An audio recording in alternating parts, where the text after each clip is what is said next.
Monsieur Antoine Grange, pardon. La deuxième fois, monsieur le maire. Ça fait beaucoup, je suis d'accord. Bonsoir, chers collègues. Je souhaite revenir au nom de mon groupe sur le budget participatif que vous avez évoqué, monsieur le premier adjoint. Mesure à propos de laquelle la municipalité a donc déjà beaucoup communiqué, on le voit un peu partout dans la ville. Nous nous réjouissons qu'1 million d'euros puisse être consacré au projet des citoyens.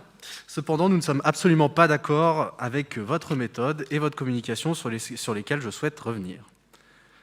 Premièrement, le modèle sur lequel est bâti ce budget participatif est par essence inégalitaire. Si nous, les Annéciens, proposions d'attribuer ce budget participatif équitablement entre les conseils de quartier, c'est pour que toute la population annécienne puisse en bénéficier.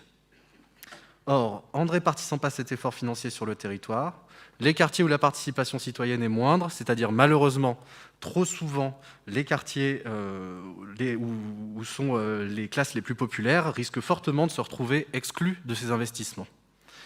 Ainsi, ce sera donc 1 million d'euros à destination des quartiers les plus mobilisés, disposant donc du temps d'implication, du capital culturel et du bagage nécessaire à la participation, donc généralement les classes les plus favorisées ou les retraités qui en bénéficieront.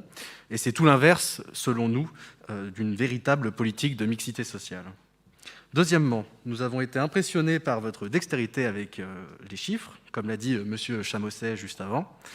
Vous avez choisi d'écrire cette dépense d'une manière bien particulière dans le budget tel qu'il a été présenté, page 25. 500 000 euros sont inscrits dans les dépenses de fonctionnement de la ville et 500 000 euros sont inscrits dans le budget d'investissement. Ces premiers 500 000 euros consacrés au fonctionnement sont confondus avec les charges à caractère général de la collectivité que vous souhaitez inscrire pour 2021 en stagnation. Et il est intéressant de constater que si l'on soustrait ces montants consacrés au budget participatif, on obtient une baisse drastique des autres dépenses de ce poste, qui pourtant sont nécessaires au bon fonctionnement de la collectivité. Cela nous inquiète pour les conditions de travail des agents, mais surtout, nous nous posons des questions sur la destination finale, la véritable destination de ces 500 000 euros. Serviront-ils vraiment à financer les projets participatifs ou seront-ils réfléchis pour pallier la diminution des dépenses à caractère général de la ville ?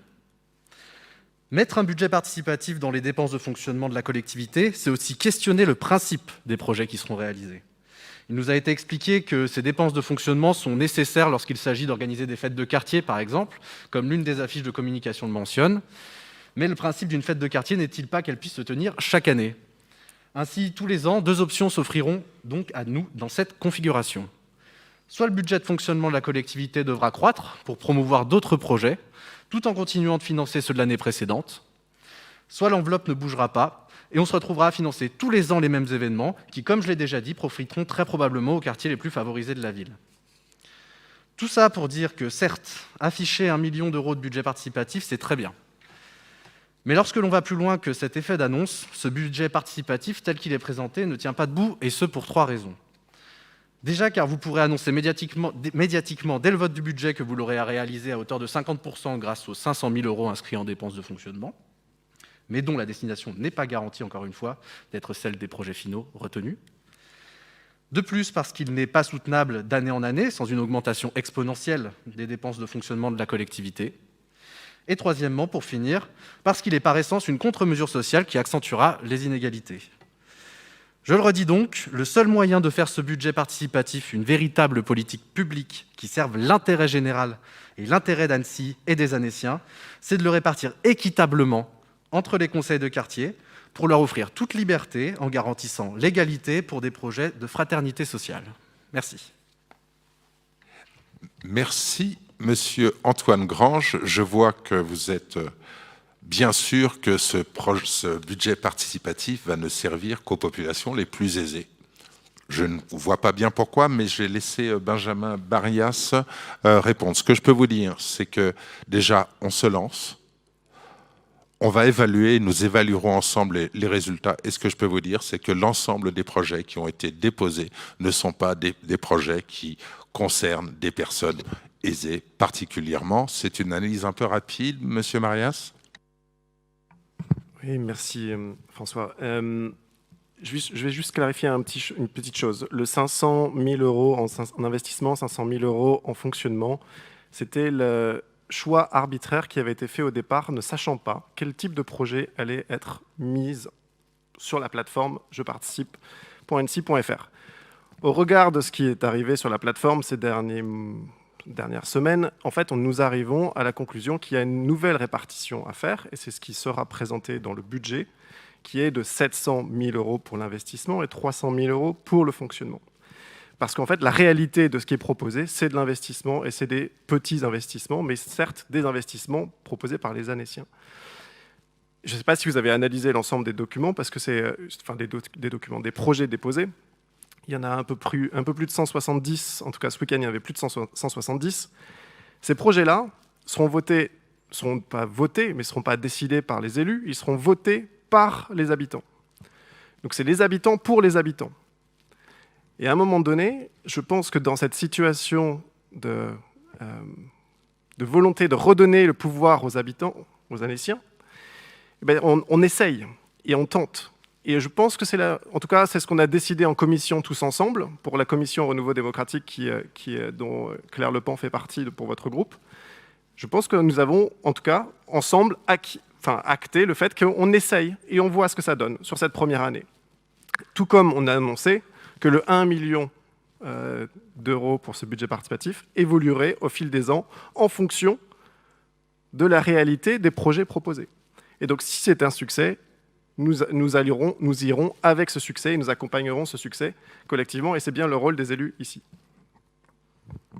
Merci, Monsieur Marias. Antoine Grange, rapidement. Juste rapidement, en disant que ces projets allaient sans doute bénéficier aux populations les plus mobilisées, j'ai dit, pas les plus aisées, premièrement. Ah, je n'avais pas compris, merci. Non, les plus mobilisées, on sait très bien que, oui, ces populations les plus mobilisées lors de ce genre d'initiative sont les populations en général CSP+, en général qui ont le capital social nécessaire, le capital culturel nécessaire pour investir ce genre d'opération. Si en plus ces projets-là sont proposés par ces personnes-là et en plus derrière sont votés par des personnes qui se mobilisent, il y a un fort risque, un fort biais sociologique de la volonté, de la répartition en tout cas pour l'intérêt général de ces dépenses qui sont des dépenses de la collectivité qui devraient bénéficier à tout le monde. C'est pour ça que nous insistions sur le fait qu'il est nécessaire de répartir ces dépenses-là au conseil de quartier directement pour qu'il y ait une répartition égalitaire sur tout le territoire et que tout le territoire puisse en bénéficier sans différence entre, le bas d'Annecy-le-Vieux et le Vallon à Cran, par exemple. Alors, nous partageons la même préoccupation. Il faut que ça bénéficie au plus grand nombre de manière équitable. Monsieur Marias ? Oui, justement, les conseils de quartier exploratoires qui vont s'installer pour le premier à Mété, la réunion, le lancement qui aura lieu le 16 mars, vendredi 16 mars.